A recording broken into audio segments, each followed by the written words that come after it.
أعوذ بالله من الشيطان الرجيم. بسم الله الرحمن الرحيم. ادع إلى سبيل ربك بالحكمة والموعظة الحسنة وجادلهم بالتي هي أحسن.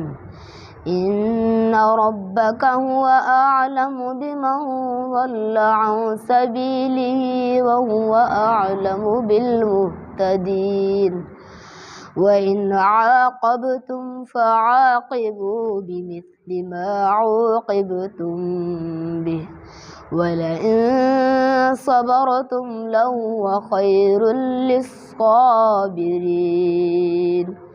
واصبر وما صبرك إلا بالله ولا تحزن عليهم